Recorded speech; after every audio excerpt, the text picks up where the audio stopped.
Hello friends, अस्सलाम वालेकुम। Welcome to traders club. I hope आप तमाम लोग ठीक ठाक होंगे और खैरियत से होंगे।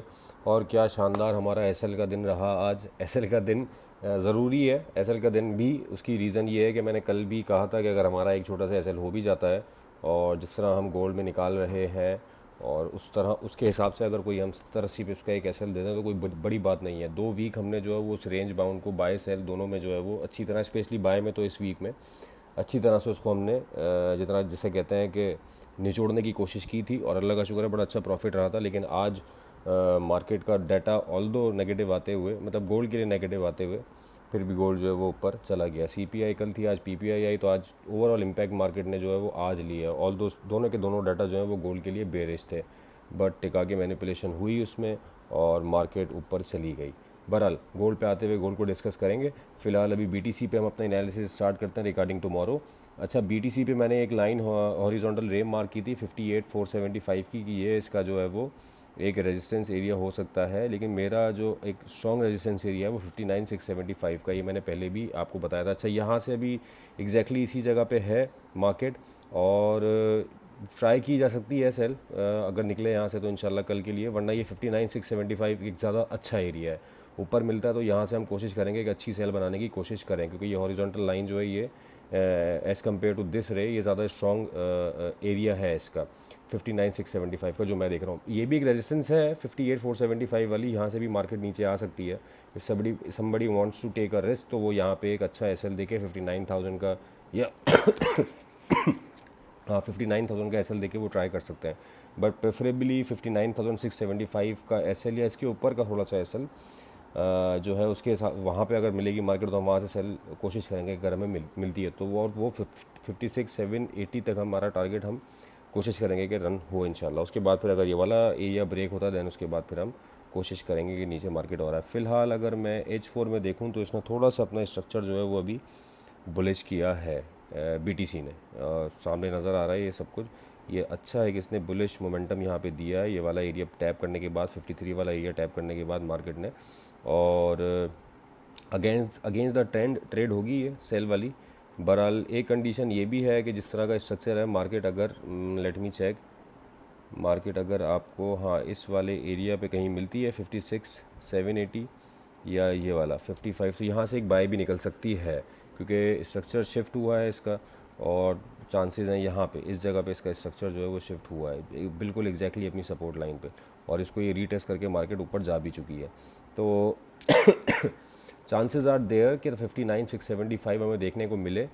तो कोशिश ये करें कि अभी इस वाले एरिया को राइड ना करें, 58 वाले को 59,675 का वेट करें।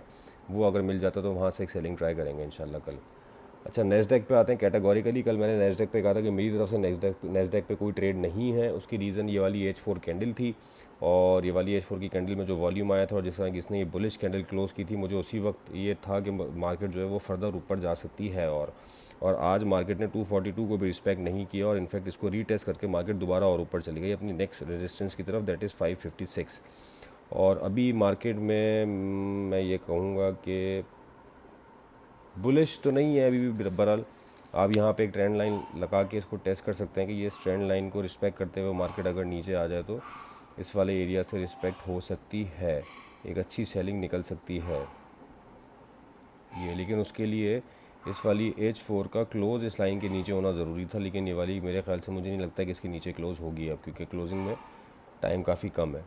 तो बहरहाल नेस्डेक में मैं अब कल भी कोशिश यही करूँगा कि मैं एरियाज़ को वॉच करूँ और अगर मुझे कहीं इस वाले एरिया पे 556 पे कोई फॉर्मेशन मिलेगी तो I will try a sell. Otherwise मैं अभी इसमें कोशिश नहीं करूँगा इस वाले एरिया पे या इस वाले एरिया पे कोई सेलिंग किया एग्जैक्टली इमीडिएटली इस एरिया पे सेल की। मैंने कल कैटेगरी कल ही कहा था कि मैं इसमें कोई ट्रेड देख नहीं रहा हूँ अभी। हाँ, बनेगी तो देख लेंगे। और कल के लिए भी यही है, 556 पे अगर जाता है यहाँ पे अगर कोई ट्रेड बनेगी तो इंशाल्लाह हम इसको कोशिश करेंगे कि कोई फॉर्मेशन बनती है तो उसको हम राइड करें। कल कोई इतना रेड फोल्डर डाटा है नहीं, इम्पैक्टफुल डाटा है नहीं, हाई इम्पैक्ट डाटा नहीं है यूएस का। अच्छा, अब चलते हैं दोस्तों ऑयल की तरफ।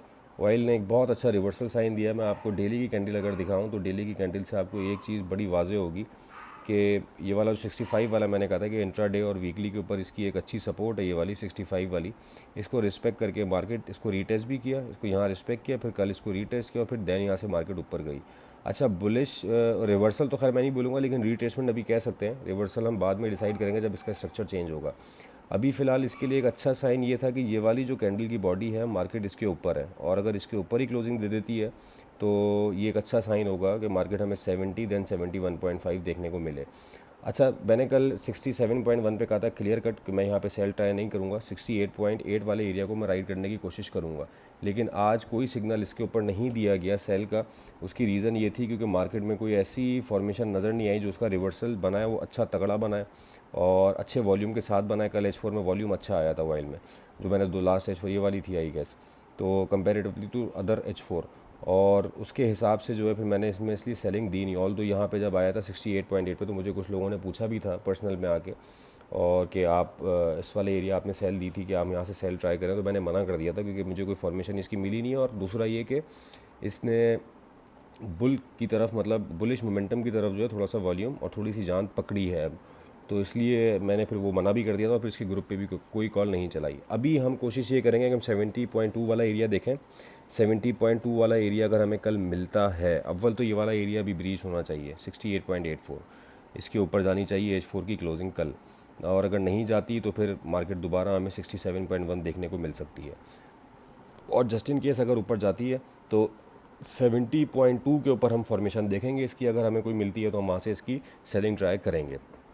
अभी फ़िलहाल मेरी तरफ से इसमें आज के लिए मतलब कल के लिए तो है ये 70.2 वाला एरिया, अभी आज हमारे पास इसमें कोई सेलिंग या बाइंग हमने नहीं की है। हाँ एक मैंने पहले बताया था कि एक मैंने रिस्की बाय ली हुई थी 65.3 से 65.4 से इनफैक्ट, और वो मेरी ब्रेक इवन के साथ है। अगर कोई बाय में है, नीचे से बहुत सारे लोग ग्रुप पे थे जिन्होंने पर्सनल भी पूछा था और कुछ ग्रुप के ऊपर भी अनाउंस किया हुआ था कि नीचे वाले लेवल से बाय ली हुई है, तो उसको या तो ब्रेक इवन कर दें या फिर अपना एसएल जो है वो थोड़ा सा प्रॉफिट में लाके 66.5 पे इसका मेरे ख्याल से एसएल ला के आप इसको जाने दें अगर 65 से है तो, क्योंकि 66.5 पे भी एक सपोर्ट है इसकी, तो वहाँ पे आपका अगर एसएल होगा तो आप प्रॉफिट में भी होंगे, और फिर आपकी ट्रेड अगर ऊपर चलती है तो वो डेफिनेटली अच्छा भी चल जाएगी।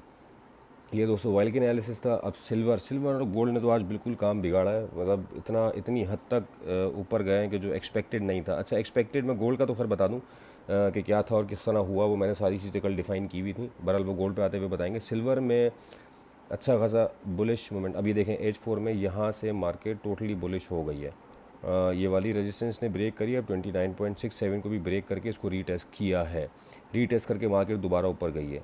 अब हमारे पास अगर कोई एक एरिया अच्छा सेलिंग का बचता है तो वो 30.10 है कल के लिए। मार्केट अगर हमें यहाँ मिलती है तो 30.10 से पहले भी एक अच्छी सेल निकली है, और अगेन हम यहाँ से एक 30.10 के ऊपर का एसएल देके हम यहाँ से सेलिंग ट्राई करेंगे सिल्वर में, क्योंकि एरिया अच्छा है और पहले अच्छी सेल निकल चुकी है, रेजिस्टेंस इसकी तगड़ी है। ये मैं आपको बैक टेस्ट करके दिखा भी देता हूँ इसको। 30.10 वाला ये वाला एरिया, यहाँ से पहले इसने सपोर्ट ली थी, देन फिर उसके बाद ये वाला एरिया ब्रेक करके नीचे आई मार्केट, ये इसने इसको रेजिस्टेंस बनाया, फिर यहाँ इसको सपोर्ट बनाया, देन यहाँ सपोर्ट बनाया, यहाँ इसको सपोर्ट बनाया, और फिर उसके बाद यहाँ आके इसको रिस्पेक्ट किया है रेजिस्टेंस को। तो दोबारा मार्केट इस तरफ आ रही है, और अगर यहाँ हमें मिलती है तो हम डेफिनेटली इसकी सेल ट्राई करेंगे। बहुत करीब है, 29.85 चल रही है मार्केट, 30.10 का एरिया है, और मार्केट आपको यहाँ मिलती है तो 30.10 के ऊपर कैसे दे के आप सेलिंग ट्राई करें। मैनिपुलेटिव मूव बहुत बड़ा है आज, और जिसकी वजह से अभी भी सिल्वर में तो खैर सेलिंग है, मैं सिल्वर में कह सकता हूँ कि सिल्वर में सेलिंग है। हाँ गोल्ड में हमें सोचना पड़ेगा, क्योंकि आप ये देख लें क्लियर कट इसका स्ट्रक्चर है H4 के ऊपर, आप ट्रेंड लाइन भी यहाँ पे लगा लेंगे तो वो आपको 30.1 के करीब ही कहीं मिलेगी इसी एरिया पे, और हॉरिजॉन्टल लाइन भी है इसकी एक, तो ये एक अच्छा सेलिंग जोन है, सेलिंग एरिया है। यहाँ पे आए मार्केट कल तो ज़रूर सेल ट्राई करिएगा। अब चलते हैं दोस्तों गोल्ड की तरफ।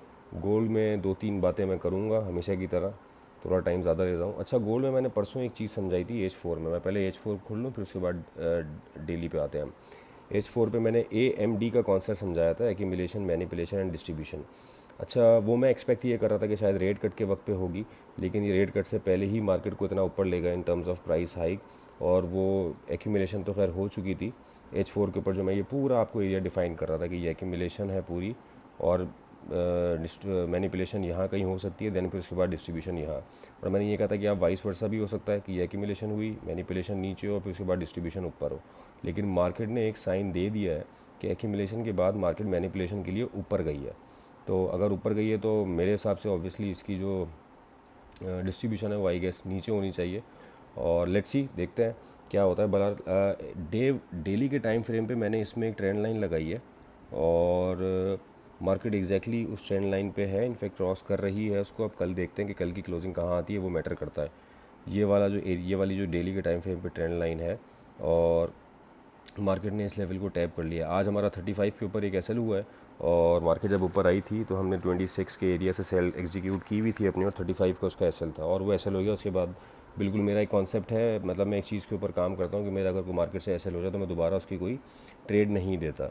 और वो रिकवरी ट्रेड और ये सारी चीज़ें, इस कॉन्सेप्ट पे हम काम नहीं करते हैं और ऐसा कुछ है भी नहीं, रिवेंज ट्रेडिंग में चला जाता है। इसीलिए हमने दोबारा कोई सेल की कॉल दी नहीं। हाँ, ग्रुप के मेंबर्स की तरफ से कॉल ज़रूर इसमें चलती रही है और मामलात उसमें रहे हैं सही। कुछ स्कैल्पिंग के प्रॉफिट निकला लेकिन कोई बड़ा इसका प्रॉफिट निकला नहीं। उसकी रीज़न ये थी कि मार्केट इंतहा से ज़्यादा बुलिश थी।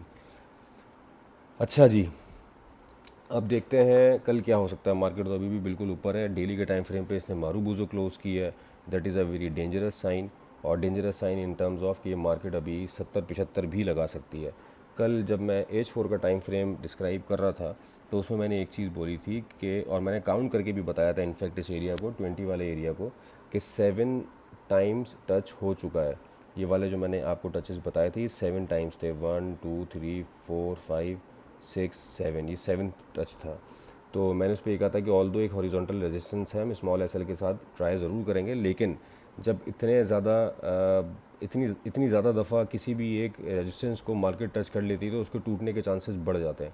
और ऐसा ही एग्जैक्टली मार्केट में हुआ और एग्जैक्टली ये मैंने कल बताया भी था कि ये ब्रेक हो सकती है और ब्रेक अगर होगी तो 50 का लेवल हमें देखने को मिलेगा। मैंने कहा था 2545 और 2550, लेकिन मार्केट उसको भी ब्रीच करके ऊपर चलेगा। वो 2550 मैंने ये वाली लाइन देखते हुए ही बताया था कि 2550 एग्जैक्टली इस वाली लाइन पे बन रहा है, लेकिन ये मार्केट अभी इससे भी ऊपर गई है। फ़िलहाल सेलिंग यार ऊपर मेरे पास, तो मैं ये नहीं कहूँगा कि आप यहाँ से सेलिंग करें इसकी। ऑब्वियसली उसकी रीज़न ये है कि मार्केट बहुत ज़्यादा ऊपर जा चुकी है, या तो रिट्रेसमेंट का इंतज़ार करें। मेरे हिसाब से मार्केट को रीटेस्ट करने के लिए ये वाला एरिया आना चाहिए 2527, दैन फिर वहाँ से हम इसकी बाय देखें और अगर हमें कोई फॉर्मेशन मिलती हो तो। वरना अगर ये डिस्ट्रीब्यूशन वाला मामला हुआ, जो कि मुझे लगता है कि शायद नेक्स्ट वीक हो रेट कट पे, लेकिन कुछ कह नहीं सकते। अब जो आज ये इतना बड़ा मूव आ गया है तो रेट कट पे तो मार्केट ने पता नहीं फिर क्या कर देना है, 2600 भी क्रॉस कर जाना है। अभी फ़िलहाल मेरे पास जो एरिया है 2575, ये वाला एरिया बन सकता है दोस्तों। अगर मार्केट आपको यहाँ मिलती है तो वहाँ से एक सेल ट्राई करें और it might be a very good opportunity for long term holding. Long term holding in a sense मैं कोई हरगिज़ स्विंग के बारे में नहीं कह रहा, लेकिन हाँ, अगर आप अपना लॉट साइज़ मैनेज करते हुए 2575 पे कोई लॉट खोलते हैं तो आपको, और अगर मैनिपुलेशन के बाद डिस्ट्रीब्यूशन हो गई तो आपको एटलीस्ट 1000 पिप्स मार्केट बहुत ईजिली देके जाएगी विद इन अ वीक। तो ये 2575 वाला एरिया मेरे पास अब है रिगार्डिंग सेलिंग। और बाय के लिए हम कोशिश करेंगे कि मार्केट रिट्रेस करके नीचे आती है और अगर हमें कोई साइन मिलता है, क्रैश नहीं होती लेकिन अगर स्लोली एंड ग्रेजुअली नीचे आती है और हमें कोई साइन मिलता है तो दैन हम फिर अब 2526 से कोशिश करेंगे इंशाल्लाह इसकी बाय की। जो ये वाला रीजन ये ब्रेक करके गई है 2531 से 2525, ये वाला एरिया हमारा कोशिश होगा कि हम बाय बनाएं यहाँ से, क्योंकि ये एरिया ब्रेक हुआ है, इसको रीटेस्ट हो सकता है। रीटेस्ट अब तक हुआ नहीं है इसका। रीटेस्ट पे अगर मार्केट आती है तो हाँ, एक H1 की कैंडल में ये आया था 23 के ऊपर, 7 बजे जो कैंडल स्टार्ट हुई थी, और फिर 23 से ये 24 तक, और फिर 24 से ये दोबारा रिटर्न लेके वापस ऊपर चला गया। वो एक रीटेस्ट हो सकता है H1 के टाइम फ्रेम पे, बट H4 में कोई रीटेस्ट अभी हुआ नहीं जब मार्केट यहाँ से ऊपर गई है। तो मेरे हिसाब से H4 को यहाँ आना चाहिए इस वाले एरिया पे, उसको रीटेस्ट करके फिर ऊपर जाना चाहिए अगर इसको फर्दर और ऊपर जाना है तो 2600 के लेवल पे। तो बहरहाल देखते हैं, अभी थोड़ा सा वेट करें। जिनकी इक्विटी कम है वो कोशिश करें कि ट्रेड ना करें और इक्विटी बचा के चलें। छोटा सा मैसेज ये है, इक्विटी बचाने का सबसे आसान तरीका हमारे पास एसएल है, और एसएल के साथ साथ जो आपके लेवल्स हैं कोशिश करें उन लेवल्स पे ट्रेड करें। उम्मीद करता हूँ दोस्तों आपको आज की वीडियो पसंद आई होगी, और पसंद आई हो तो ज़रूर लाइक सब्सक्राइब करिएगा, शेयर करिएगा। आज हमारा एसएल हुआ, मैं ज़रूर ये नहीं बोलूँगा कि हमने बहुत अच्छा प्रॉफिट बनाया, but SL is a part of trade, और हर दफ़ा हम अल्लाह का शुक्र है प्रॉफिट बनाते हैं। कभी एसएल भी हमें मार्केट को देना चाहिए, मार्केट हमसे हमेशा देती नहीं है, लेने के लिए भी बैठी हुई होती है। तो अगर एसएल नहीं होता तो फिर मार्केट पूरा ही आपका इक्विटी या कैपिटल लेके चली जाती है, इसलिए एसएल इज़ मस्ट।